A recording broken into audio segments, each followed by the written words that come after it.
Oke, bismillahirrahmanirrahim. Assalamualaikum warahmatullahi wabarakatuh. Kembali bertemu dengan saya, Arif Setiawan. Kali ini kita akan coba membahas mengenai normalisasi data di dalam suatu database.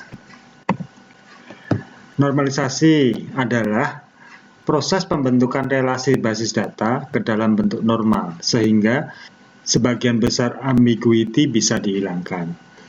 Bentuk normal adalah aturan-aturan yang harus dipenuhi oleh relasi-relasi di dalam basis data. Tahap normalisasi dimulai dari tahap paling ringan, yaitu normal pertama, atau di sini 1NF, hingga paling ketat normal kelima, atau di sini 5NF. Biasanya hanya sampai pada tingkat ketiga, atau normalisasi di tingkat ketiga, 3NF atau BCNF, karena sudah cukup memadai untuk menghasilkan tabel-tabel yang berkualitas baik. Jadi di sini normalisasi itu proses menghilangkan redundansi data. Satu tabel, misal Anda mengekspor data dari Excel. Ya, Excel itu kan biasanya kan hanya terdiri dari kolom, ya, dan baris. Nah, kolom-kolom itu berisikan data-data. Nah, biasanya data yang diekspor dari Excel menggunakan SQL Server itu membentuk satu tabel yang tidak normal. Ya, banyak data-data kembar, banyak data-data yang seharusnya bisa dipisah menjadi beberapa tabel. Nah, proses itu dinamakan dengan proses normalisasi data. Jika kriteria ketiga atau BCNF tidak dapat terpenuhi, maka paling tidak tabel tersebut tidak melanggar bentuk normal tahap ketiga atau third normal form. Ya. Tabel universal. Nah, ini tabel universal ini adalah contoh tabel ekspor dari Excel. Di sini hanya terdiri dari satu tabel, ya, dengan banyak kolom. Sebuah tabel yang merangkum semua kelompok data yang saling berhubungan bukan merupakan tabel yang baik. Contoh. Nah, ini contoh tabel NIM, nama, alamat, kode kuliah, nama kuliah, SKS, kode semester, nilai huruf, nama dosen, alamat dosen. Anda perhatikan di sini. Satu mahasiswa bisa mempunyai satu alamat, bisa mempunyai banyak mata kuliah di sini. Jadi seharusnya ini menjadi satu tabel mahasiswa, ini menjadi satu tabel mata kuliah. Dengan relasi di sini one, di sini many. Ya. Kalau banyak mata kuliah, otomatis SKS-nya juga banyak. Semesternya juga banyak karena satu mahasiswa ini ya itu bisa terdiri dari 8 semester. Semester 1 mata kuliahnya apa, semester 2 mata kuliahnya apa, semester 3 mata kuliahnya apa. Nah, dari tiap-tiap mata kuliah itu bisa mendapatkan nilai. Ya, mata kuliah ini nilai ini, mata kuliah ini nilai ini. Itu belum kalau satu mata kuliah ditempuh 2 atau 3 kali. Jadi misal ini Abdullah menempuh mata kuliah software perkantoran. Nilai pertama A atau nilai pertama C lah. Terus mata kuliah ini diulang. Nilai kedua dapat B, terus diulang lagi nilai ketiga dapat A. Nah, di sini akan terjadi tumpukan banyak data. Satu mahasiswa mengambil mata kuliah sampai 3 kali, nilainya 3. Di sini dosennya juga double-double, ya. Kita lihat di sini, ini dosen imam, alamatnya sama. Ya, di sini yang berbeda hanya nama mahasiswa dan alamat saja. Mata kuliah sama, SKS sama, kode semester sama, nilai beda, dosennya sama. Ya, harusnya ini bisa dipecah jadi berapa tabel? Tabel mahasiswa sendiri, tabel mata kuliah sendiri, tabel nilai sendiri, tabel dosen sendiri. Karena ini file ekspor dari Excel, ya. Maka ya yang terjadi ya seperti ini, semuanya jadi satu dalam satu tabel yang terdiri dari beberapa kolom. Next. Bentuk normal, di sini ada 5. Normal pertama, first normal form atau 1NF. Bentuk kedua, second normal form atau 2NF. Bentuk ketiga, third normal form atau 3NF, ya, atau di sini disebut dengan BCNF, Boyce Code Normal Form, ya. Bentuk keempat 4NF dan bentuk kelima 5NF. Biasanya itu normalisasi hanya sampai ke bentuk ketiga. Di sini sudah cukup tabel sudah dinyatakan valid ya, tidak ada redundansi, dia bisa berelasi dan siap digunakan untuk pengolahan database. Bentuk normal pertama terpenuhi jika sebuah tabel memiliki atribut bernilai banyak, multi-value atribut atau atribut composite. Setiap atribut dalam tabel tersebut harus bernilai atomik atau tidak dapat dibagi-bagi lagi. Ya, ini bentuk normal pertama. Ya, kita lihat contohnya. Di sini ada tabel NIM, nama, hobi. NIM, nama, hobi. Atau dipecah menjadi seperti ini. NIM, nama, hobi 1, hobi 2, hobi 3. Nah, tabel ini tidak memenuhi syarat 1NF. Kenapa? Karena di sini ini masih bisa dipecah. Ada hobi 1, ada hobi 2, ada hobi 3. Ya. Kita lihat implementasinya di dekomposisi. Jadi tabel itu dipecah menjadi dua tabel. Yang pertama tabel mahasiswa, NIM dan nama. Yang kedua ada tabel hobi, NIM dan hobi. Jadi tabel ini berelasi dengan ini. Yang jadi relasinya apa? Di sini ada primary key yaitu NIM. Di sini ada primary key NIM. Di sini satu mahasiswa, di sini banyak. Kita lihat di sini NIM 001 Heri Susanto. Berelasi ke sini, di sini ada dua. Ada 3. 001, 001, 001. Hobinya sepak bola, membaca komik dan berenang. Maka di sini disebut relasi one to many. Nah, ini memenuhi normal pertama. Ya. Next. Contoh 2. Jadwal kuliah, ada kode kuliah, nama kuliah, dosen, kelas, dan jadwal.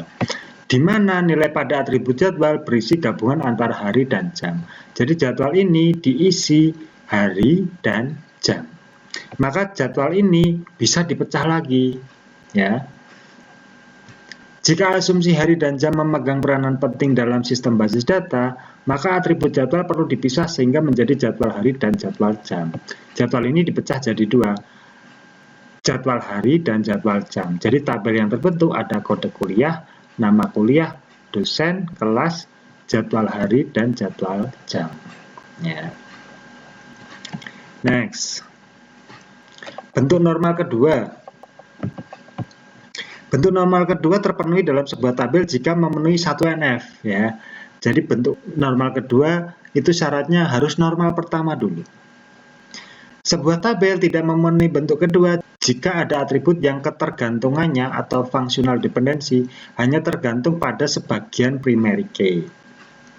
Jika terdapat atribut yang tidak memiliki ketergantungan terhadap primary key, maka atribut tersebut harus dipindah atau dihilangkan. Kita lihat contoh.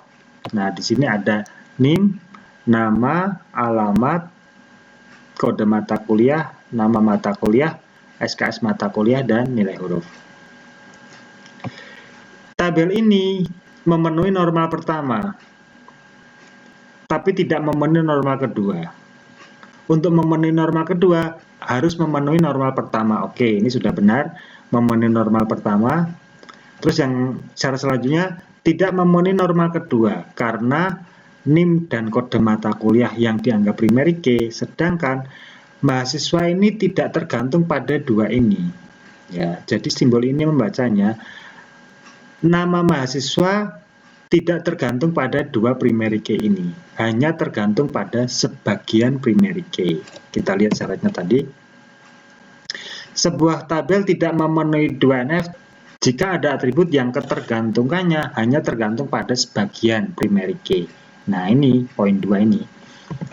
Jadi, nama mahasiswa itu hanya tergantung pada NIM, kode mata kuliah enggak. Alamat mahasiswa hanya tergantung pada NIM, di sini mahasiswa NRP itu NIM ya. Kode mata kuliah tidak, makanya ini panah dicoret, ini panah dicoret. Nama mata kuliah itu tidak tergantung pada NIM, tapi tergantung pada kode mata kuliah. SKS itu tidak tergantung pada NIM, tergantung pada kode mata kuliah, maka ini panah dicoret juga. Kalau yang ini nilai huruf sudah benar, tergantung pada NIM mahasiswa dan kode mata kuliah, maka diketahui nilai hurufnya. Cuman yang 4 field ini 1, 2, 3, 4 ini tidak tergantung. Ya. Tabel di atas perlu didekomposisi menjadi beberapa tabel yang memenuhi syarat 2NF. Dekomposisi itu dipecah. Yang pertama, ini nilai huruf tergantung pada mahasiswa, tergantung pada NIM dan kode mata kuliah. Jadi ini yang terakhir ini jadi satu tabel. Nah, ini jadi satu tabel. Terus yang tergantung pada NIM itu ada nama mahasiswa dan alamat mahasiswa. Kita lihat di sini. Nah, ini dan ini, dua ini tergantung pada NIM. Maka dia dipisah sendiri menjadi tabel kedua. Terus yang ketiga, ini ada nama mata kuliah dan SKS mata kuliah tergantung pada kode mata kuliah. Maka di sini dia menjadi normal, menjadi bentuk tabel ketiga.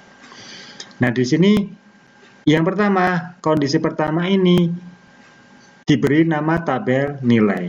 Yang kedua, tabel kedua diberi nama tabel mahasiswa. Yang ketiga diberi nama tabel mata kuliah. Maka untuk ini ya memenuhi normal pertama dan memenuhi normal kedua setelah dia menjadi 3 tabel. Tabel nilai, tabel mahasiswa, dan tabel mata kuliah dengan atribut masing-masing ini. Yang bergaris bawah ini dia sebagai primary key. Ya. Bentuk normal ketiga atau 3NF terpenuhi jika memenuhi bentuk normal kedua. Ya, jadi untuk normal ketiga harus memenuhi normal pertama dan normal kedua berarti. Dan jika tidak ada atribut non-primary key yang memiliki ketergantungan terhadap atribut non-primary key yang lain. Ya, contohnya di sini ada NIM, nama, alamat, kota, provinsi, dan kode pos. Setelah dicek, di sini provinsi dan kota itu tergantung pada kode pos. Padahal yang menjadi primary key itu NIM. Ya. Nama tergantung NIM, alamat tergantung NIM. Cuma di sini ada kota, provinsi, dan kode pos. Provinsi dan kota tergantung pada kode pos. Maka tabel ini harus didekomposisi menjadi mahasiswa. Di sini ada NIM, nama, alamat, dan kode pos. Terus kode pos sendiri itu terdiri dari alamat kode pos, alamat provinsi, dan alamat kota. Ada 2 tabel dan ini berelasi menggunakan field kode pos. Di sini ada kode pos, di sini ada kode pos. Ya. Oke, sekian dulu kuliah dari saya membahas mengenai normalisasi data. Jika ada pertanyaan silahkan komen di bawah, silahkan Anda absensi online di bawah. Tetap semangat, terus belajar, jangan kemana-mana, kita di rumah aja. Semoga kita semua terhindar dari virus corona. Kuliah saya tutup, billahi taufik wal hidayah. Wassalamualaikum warahmatullahi wabarakatuh.